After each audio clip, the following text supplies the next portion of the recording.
왜 울어? 누구 생각나는 사람 있어? 원작인 중국 영화 먼 훗날 우리를 한국 정서에 맞게 리메이크한 영화 만약의 우리를 감상했습니다. 영화를 다 보고 주차장으로 내려가는 엘리베이터를 탔는데 훌쩍이면서 눈물을 닦고 있는 사람도 보이고 일행에게 진짜 슬펐어 이렇게 말하는 사람도 보이고 심지어 어떤 분은 야 아바타보다 재밌는데?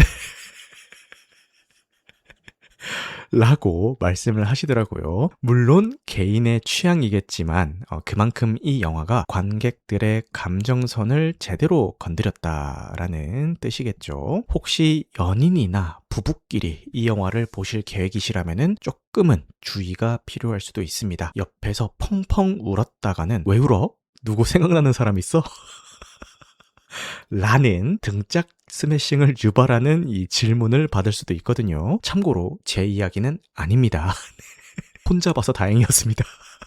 그만큼 이 영화는 누구나 마음 한구석에 묻어뒀을 법한 지나간 인연과 후회라는 감정을 꾹 눌러버리는 힘이 있는 작품입니다. 줄거리부터 간단하게 말씀드리자면은 꿈은 크지만 현실은 고달픈 프로그래머 지망생 이은호와 팍팍한 서울살이에도 씩씩하게 살아가는 한정원, 이 두 사람이 버스에서 우연히 만나게 되면서 이야기가 시작이 됩니다. 서로의 외로움을 알아보고 급속도로 가까워지는데요. 친구 사이지만 우여곡절 끝에 은호의 자취방에서 동거를 시작하고 서로의 꿈을 응원해주면서 그들의 청춘은 가장 초라하면서도 동시에 가장 눈부신 시간으로 빛납니다. 하지만 가난과 현실의 벽은 생각보다 높고요. 사랑만으로 버티기에는 청춘의 겨울은 너무나 추웠죠. 그렇게 뜨겁게 사랑했고 차갑게 돌아섰던 그들이 10년 후에 운명처럼 다시 마주치게 되면서 벌어지는 이야기를 다루고 있습니다. 솔직히 말씀을 드리자면은 저에게 이 영화는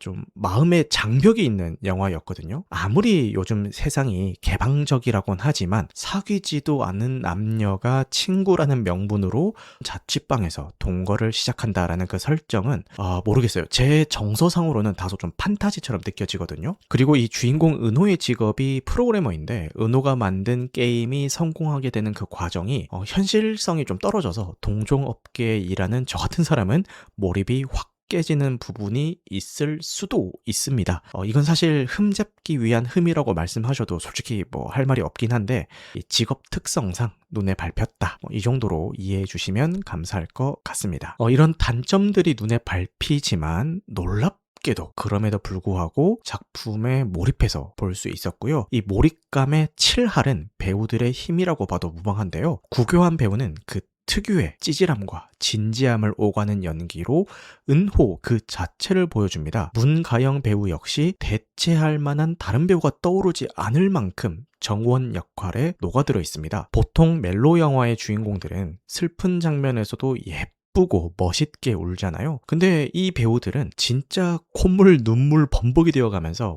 얼굴 구겨지는 것도 신경 안 쓰고 정말 현실적으로 울더라고요. 그런 날것의 감정선 표현들이 정말 좋았습니다. 그리고 이 영화에서 인상 깊었던 요소들에 대해서 좀 더 이야기를 해볼 텐데 먼저 집이라는 키워드에 대해서 이야기를 해보겠습니다. 영화 속 공간의 변화가 곧 두 사람의 관계의 흥망성쇠를 보여주거든요. 이 정원에게 있어서 은호는 물리적인 거처이자 정서적인 안식처, 즉 집이었습니다. 친구 시절에도 연인 시절에도 은호는 정원을 품어주는 집이었죠. 낡고 좁은 자취방이지만 그곳은 정원에게 있어서 세상에서 가장 따뜻한 곳이었습니다. 그러나 그 집이 더 이상 내가 머물 곳이 아니라고 느꼈을 때, 즉 은호가 현실에 치여서 변해가고 정원을 외롭게 만들었을 때 정원은 떠나버립니다. 은호라는 집안에서 자신의 존재 가치를 상실했기 때문이겠죠. 10년 후에 해외에서 재회하는 장면에서도 집이라는 키워드는 이어집니다. 성공한 은호는 자신의 번듯한 호텔 숙소를 정원과 공유하려고 하지만 은호의 결혼 사실을 알게 된 정원은 그곳을 박차고 나갑니다. 그 이후 두 사람의 깊은 대화는 야외에서 이루어지는데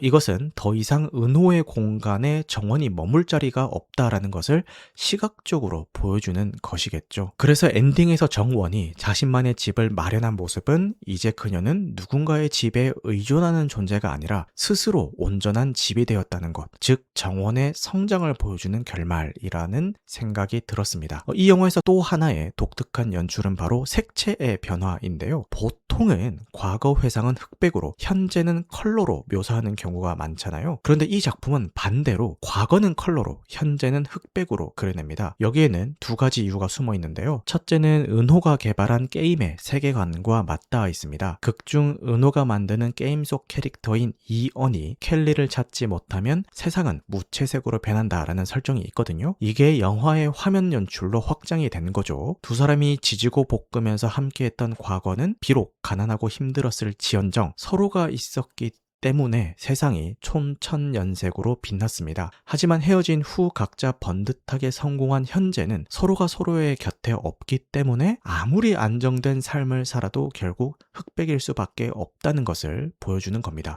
둘째는 기억 미화로 보였습니다. 우리가 지나간 청춘과 사랑을 떠올릴 때 그 기억은 현실보다 훨씬 아름답게 보정되어서 남아있잖아요. 감독은 이 역전된 색감을 통해서 내 인생에서 가장 빛났던 시절은 바로 당신과 함께했던 그 시절이었다는 것을 나타내는 것 같았습니다. 영화 내내 무채색으로 묘사되던 현재의 시간은 엔딩에 가면 정원의 시점에서 다시 선명한 컬러로 물듭니다. 이 색채의 변화는 서로를 우연히 다시 만남으로 해서 제대로 된 이별을 고하고 서로의 안녕을 빌어주는 완전한 해소를 겪은 뒤에야 비로소 나타나게 되죠. 여기서 중요한 건 과거 정원에게 세상이 컬러였던 이유는 은호가 곁에 있었기 때문입니다.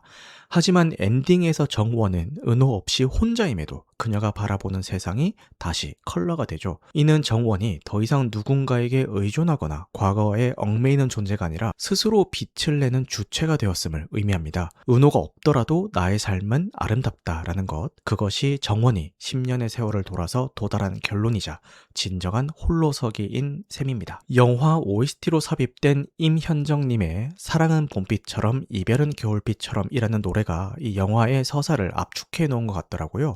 가사처럼 은호와 정원의 사랑은 봄빛처럼 메마른 서울살이를 촉촉하게 적셔줬지만 현실의 한파 속에서 맞이한 이별은 겨울빛처럼 뼈저리게 차가웠죠. 그래서 선곡 센스가 참 좋았다라는 생각이 들었습니다. 이렇게 영화가 남기는 교훈은 있을 때 잘해라, 그리고 역사에 만약에는 없다겠죠. 그리고 마음이 아무리 절절해도 현실적인 문제로 인해서 서로가 서로에게 독이 되는 관계는 존재할 수도 있다라는 그런 씁쓸한 이야기도 보여주는 것 같았습니다.